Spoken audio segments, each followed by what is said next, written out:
Napagpapaanan ng ating Panginoon. Ayan, so as we start, tayo po, recite natin ang Luke chapter 4, verse 18 to 19.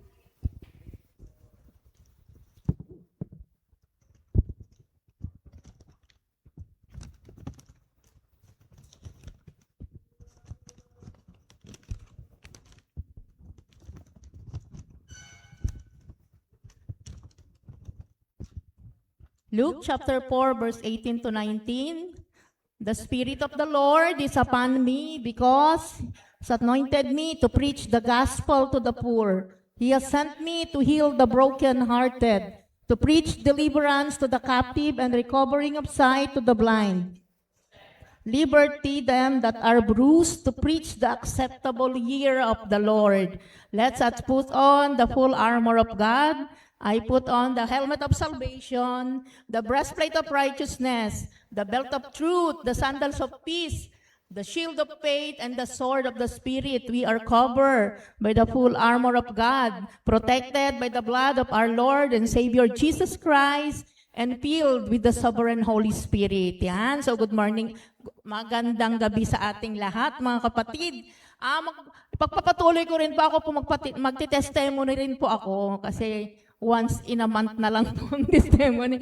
Sasamantalahin ko po na nandito ako sa taas. Yan. So nagpapasalamat ako sa Panginoon sa patuloy na kalakasan, kagalingan na pinaparanas niya sa akin sa kabila ng napakabising araw-araw na trabaho. Hindi po ako magre-resign. Kailangan pa ako ng pamilya ko.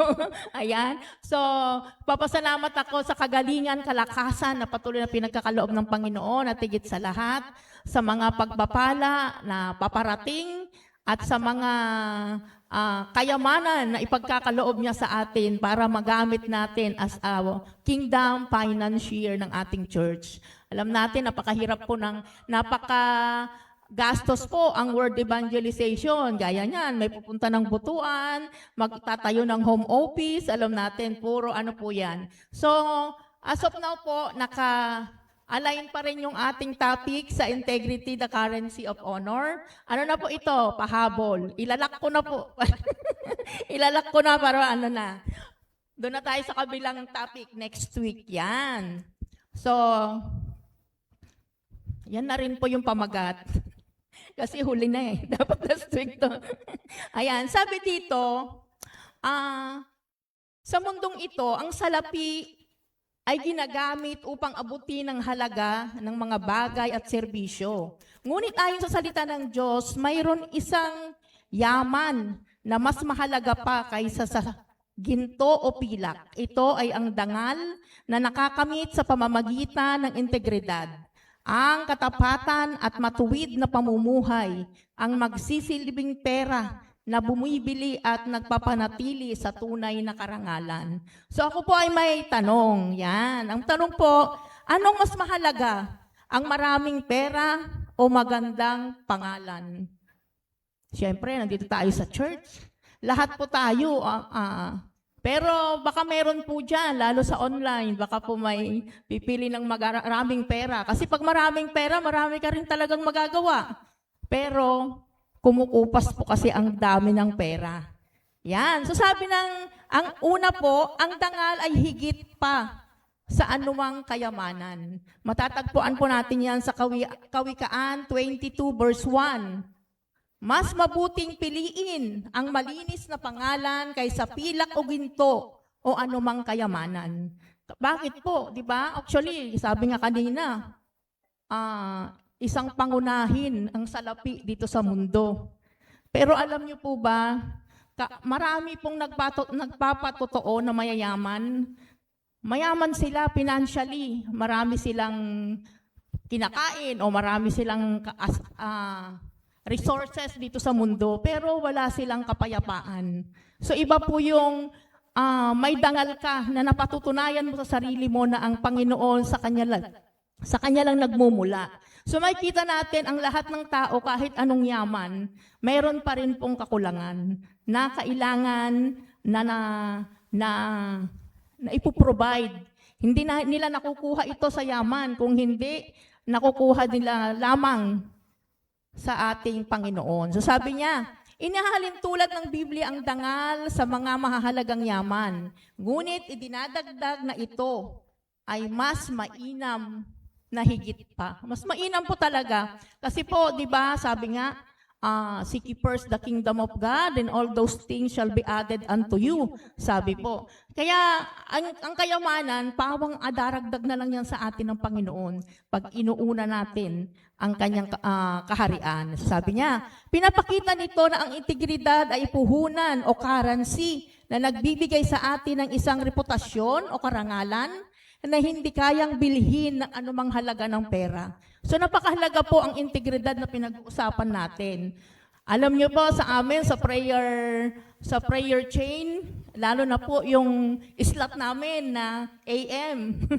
Kasarapan po ng tulog yan. Alam mo, lagi po kaming nag-iisa. Walang kasama doon sa chain. Doon mapapatunayan mo yung integridad mo bilang kasi pwede kang matulog. Di ba? Pero, di ba, gigising ka ng 2:00.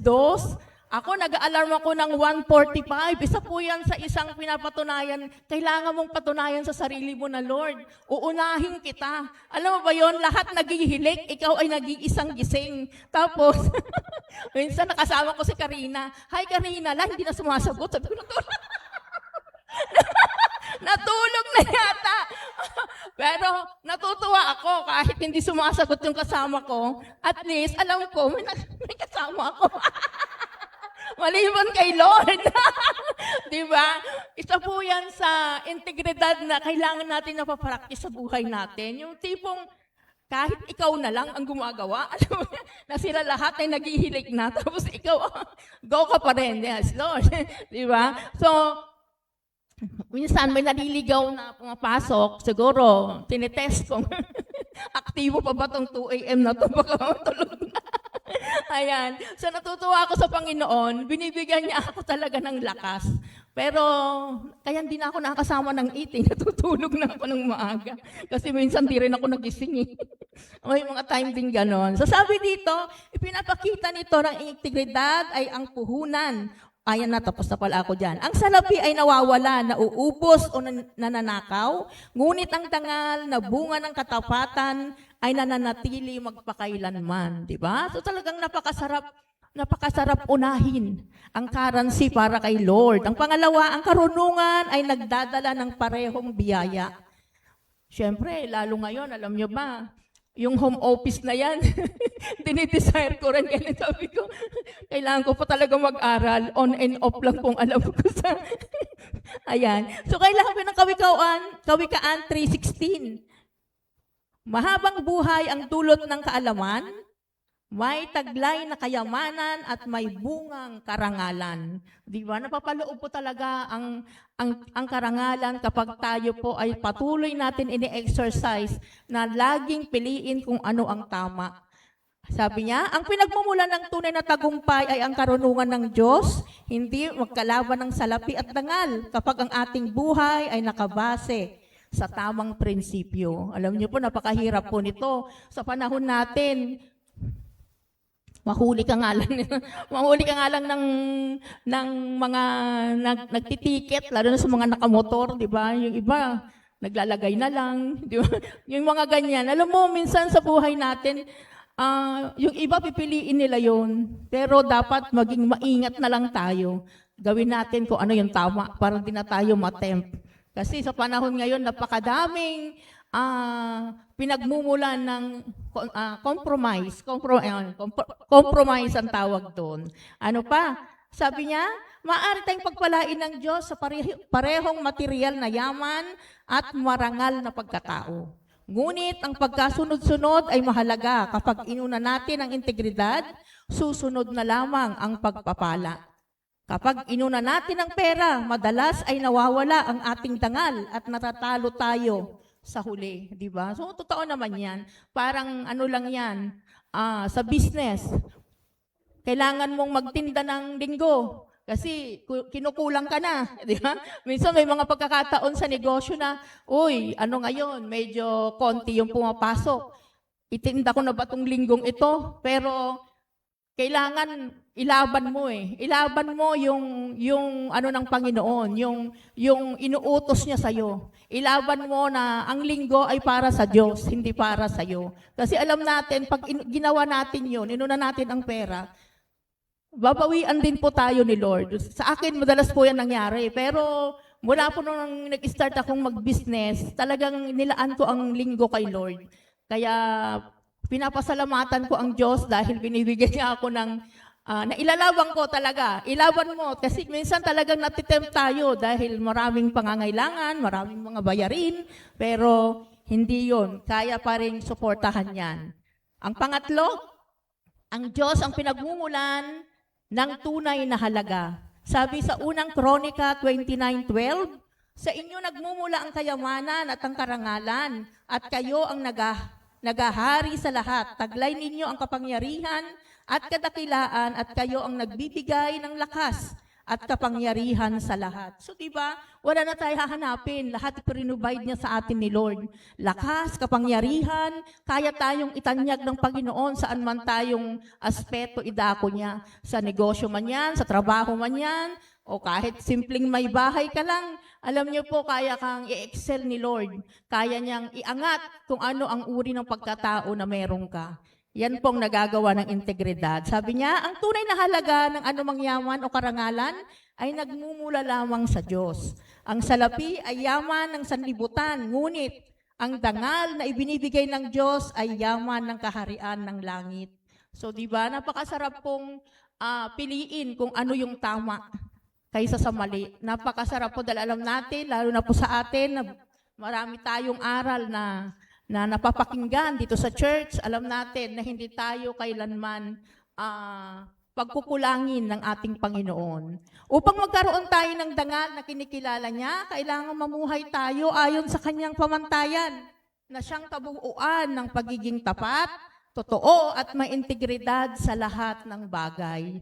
Kailangan po maipakita yan at makita yan sa atin. Unang-una sa mga halimbawa natin bilang mga anak ng Panginoon. Unang-una po, sa application, sa trabaho o negosyo, mandaya o magdaya, kahit walang nakatingin, ang ating katapatan ay higit na mas mahalaga kaysa sa dagdag na kita. Yan, so kailangan na nakikita yan, hindi lang natin nadideclare kung hindi ginagawa natin. Sa pamilya at karelasyon, panatilihin ang iyong salita. Ang salita ay ibinibigay sa iyo ng iba, ay bahagi ng inyong dangal. Alam niyo po, bilang nanay, napakahalaga po nito. Kasi sa panahon ngayon, ng mga anak, iba na. Kung pala sagot, buti na lang yung anak ko, medyo nadadaan ko pa sa laki-laki mata. Pero, di ba, may mga anak na grabe na kung sumagot sa magulang. Kailangan po nakikita tayong good example ng anak natin. Pag sinabi nating huwag hanggang sa matumba tayo, huwag. Kasi minsan na ano tayo eh. Ano ba yun yung words ng mundo? Nauuto tayo ng mga anak natin. Ngayon natutuwa nga ako kasi ako po ay isang tindera. Sabi nung nanay dun sa anak, what do you want? Sabi, in-English ni anak niya, what do you want? Tinatanong niya kung anong ulam ang gusto ng anak. Eh, ang gusto ng anak, yung bawal sa kanya. Tapos bandang uli, hindi rin naman niya susundin. Nag-aaway sila. Sabi ko, hindi niya palang magulang ngayon, kinakaya na ng batang maliit. 3 taon, what do you want? Tatanungin mo kung anong ulam.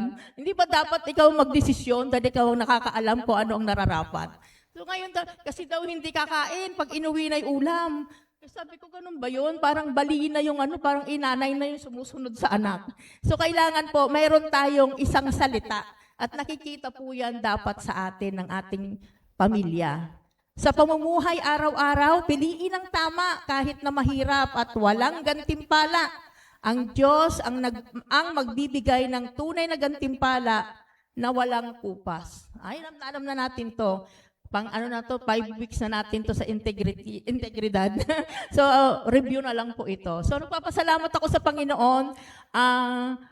Actually, ano yan eh, dinidesire mo talaga. Minsan, iisipin mo pa, Lord, everyday yan. Kaya nga yung ating mga declaration, kailangan patatagin mo ako, hindi ako mapasok sa compromising. Alam mo, napakasimple po ng compromising, pero ito'y kasalanan. Napakasimple. Minsan nga, ako lang, simple lang eh. Tira ba ito kahapon? Ano pag may ulam, tira ba ito kahapon? Ba't ko naman di aaminin, oo, di oo ako. Kung sira na yan, hindi ko na i-display, di ba? Pwede kong sabihin, hindi. Pero, masisira ako sa salita ko. Kaya sabi nga nila, ang mga negosyante daw, mahirap makaakyat sa langit. Pero hindi po. Kasi kahit mga negosyante tayo, mga nagtatrabaho tayo, ano man pong katayuan natin, kaya natin baguhin kung ano yung nakikita kung ano man yung impression sa atin ng mga tao. Sabi nila, tira ba ito kahapon? Doon ako natatawa, adobo, natural, di mo naman sira yun. Kaya sabi ko, oo, tira, di ba? So nakakatuwa, pwede mo sabihin, hindi. Kaya lang, nag-compromise ka. Nagkasala ka na noon pag hindi mong hindi. Ayan. So, sa sumpling pagsagot, dapat nakikita yung katapatan ng puso natin. Yan. So, ang conclusion natin, ang salapi ay panandaliang instrumento ng kalakalan dito sa lupa. Ngunit ang integridad ay walang hanggang salapi na bumili ng karangalan na hindi lamang sa harap ng tao, kundi higit sa lahat sa harap ng Diyos. Huwag nating ipagpalit ang ating dangal sa anumang halaga ng yaman. Tandaan, integrity is the currency of honor. Maralaman natin talaga yan. Kailangan nakikita yan hindi lang sa ating salita, higit sa lahat sa ating ginagawa. So maging pagpapala po tayo kasi kailangan nating patatagin yung ating mga testimony para pag tayo nakita ng tao, iba tayo sa ibang nakikita nila. Kakaiba tayo dahil tayo ay anak ng Diyos. So let's pray. Panginoon, we worship you this night, Lord. Patuloy ka namin tinataas, dinadakila sa oras na ito, Ama. Panginoon, tulungan mo po kaming magpahalagahan ng dangal at katapatan higit pa sa lahat. Gawin mo lang kaming mga taong maintegridad upang ang aming pamumuhay ay maging kagalakan sa iyo at halimbawa sa iba. In the mighty name of our Lord and Savior Jesus Christ, we pray. Amen.